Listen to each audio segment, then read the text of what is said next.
Conservative new media viewers and Jeremy Lin fans around the world, what is going on? We are here to analyze and recap Houston's 115-101 beatdown of the Milwaukee Bucks tonight in Milwaukee, Wisconsin.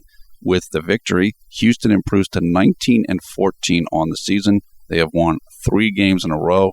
The Bucks dropped to 16-15 on the year. This game had a huge Houston comeback, and it was really sparked by their bench. The Rockets were down 18 points in the second quarter, I believe, and they went up by as many as 18 points in the fourth quarter. So that's a 36-point swing. It's just incredible. It was bench sanity, along with some beard sanity with James Harden. The bench had 58 points, 8 rebounds, and 4 assists, and that was only 3 guys: Tony Douglas, Carlos Delfino, and Patrick Patterson. There were a couple other bench points, but those 3 guys scored, as you can, almost 20 points apiece on average. They were just dominating. It was amazing. Houston got hot shooting, particularly in the second half. They hit 13 three-pointers. I think they shot around 54% from the field for the game, which is tremendous. What happened in this game was that Houston was able to get Milwaukee into a run-and-gun type of game, which is what Houston wanted and not what Milwaukee wanted. And once Milwaukee started playing that way, they couldn't stop.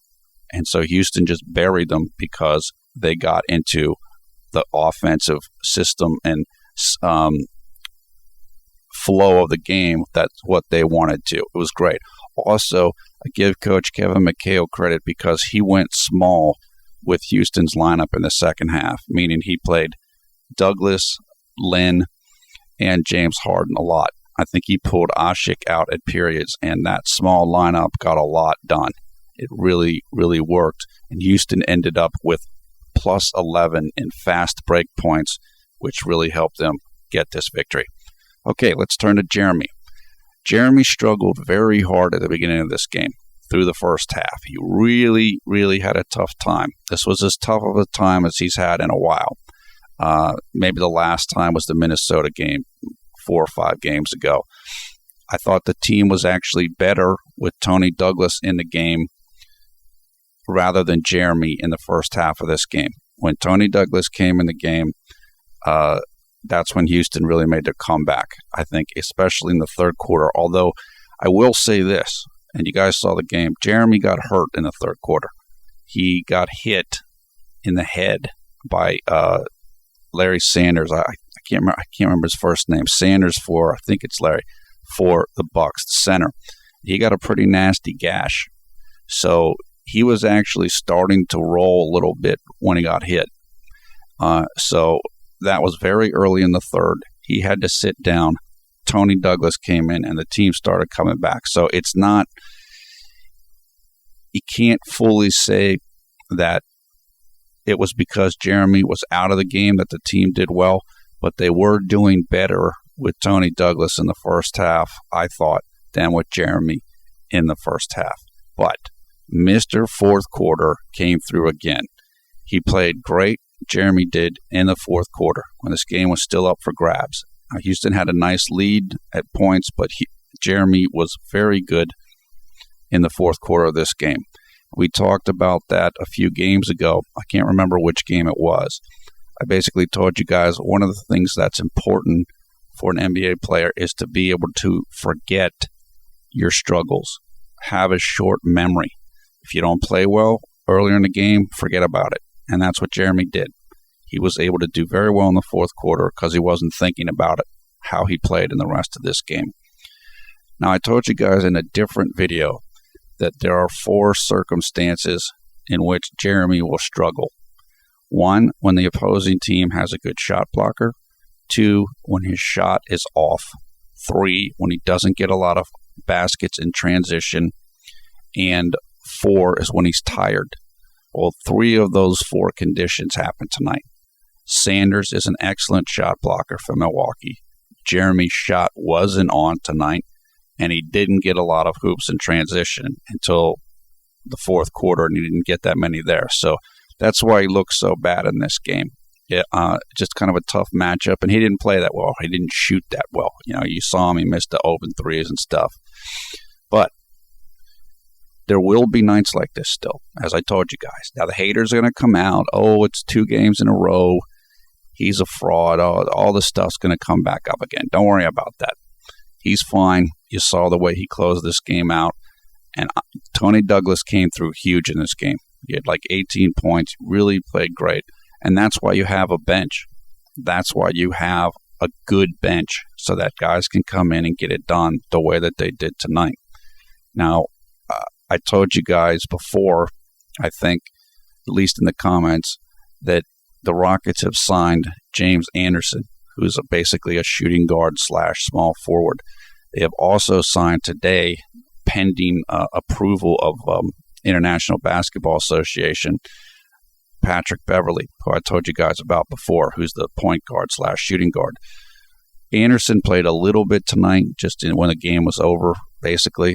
Beverley hasn't come over yet, but again, they are really working to make their bench better, and that's going to be important for games like this.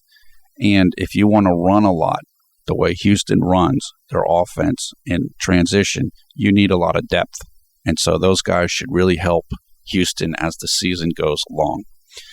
As I said before, yes, this is 2 straight games without Linsanity 2.0, but Jeremy still has had Linsanity 2.0 in 6 of the last 10 games. He's doing fine. He'll be fine after tonight. He also played very good defense on Brandon Jennings.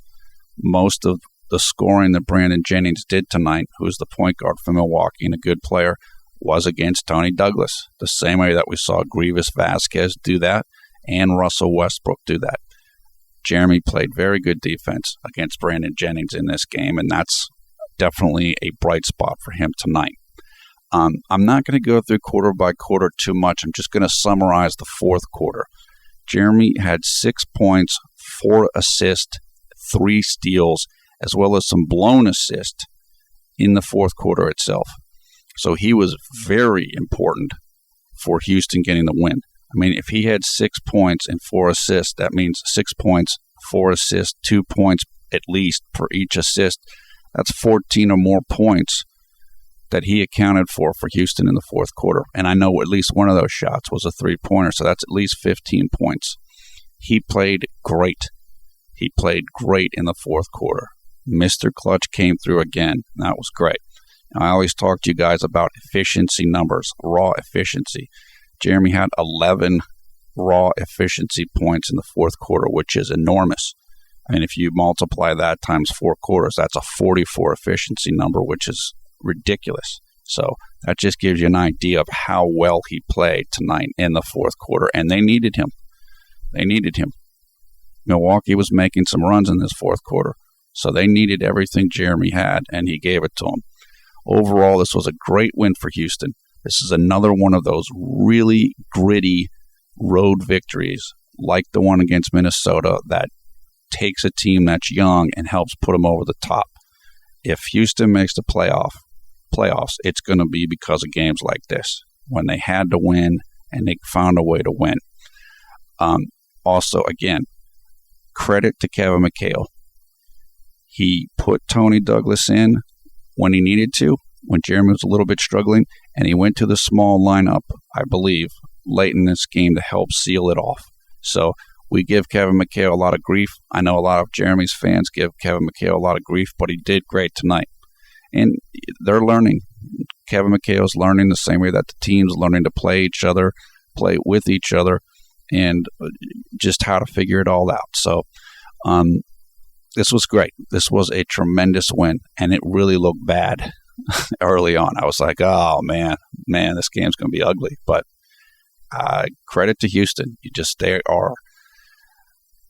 I'm just so proud of them. They're playing better than people thought they could play.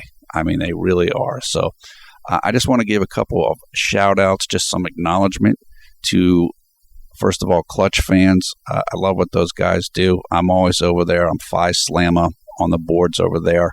I've been a member since 99. I love what Clutch does over there. He's been running that site for, I want to say like the mid-90s. It used to be a different name. Now it's Clutch Fans, but I'm a Rockets fan from a long time ago, so just appreciate the work he does. Also want to say what's up to the people at Real GM. I am Hot Rocks 34 over there. Again, I spend a decent amount of time over there posting, just talking with the people over there. It's a fun place to be. I recommend that as well.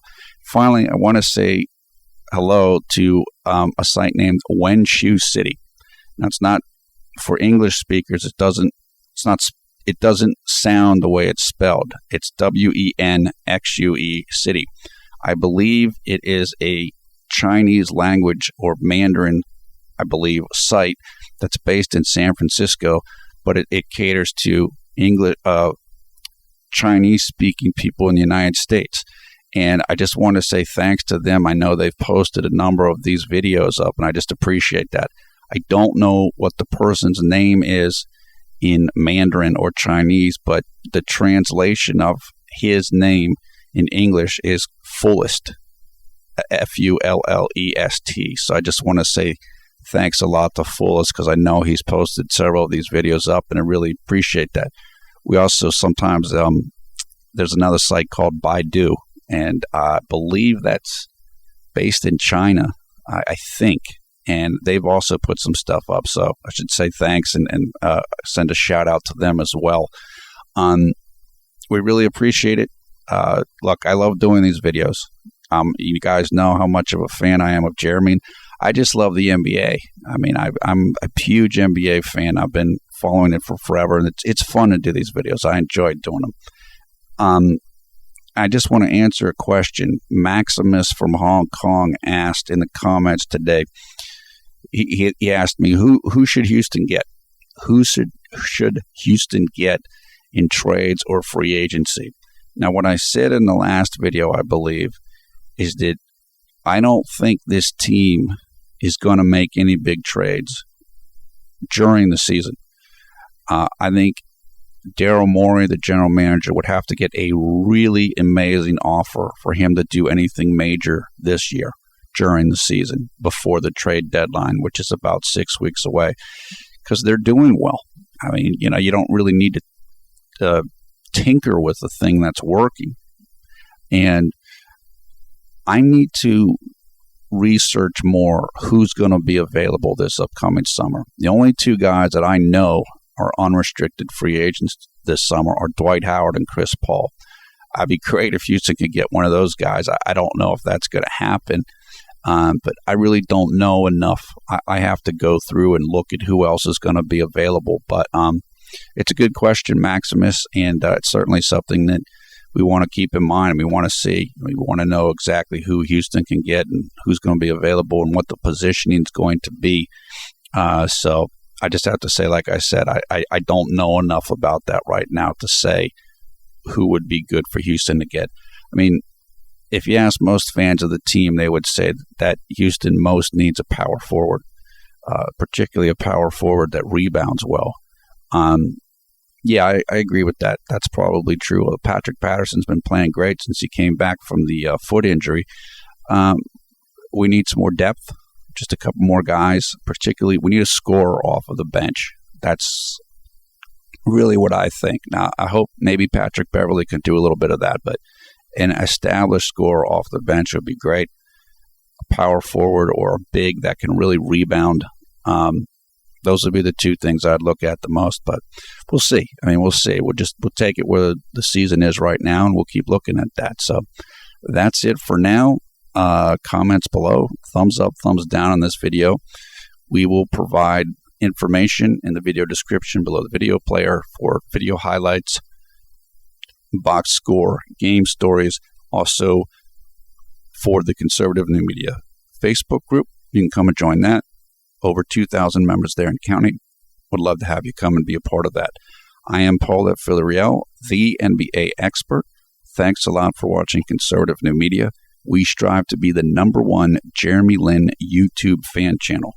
Thanks a lot. Hope you guys are having a great day, a great night wherever you are. We'll talk to you again soon.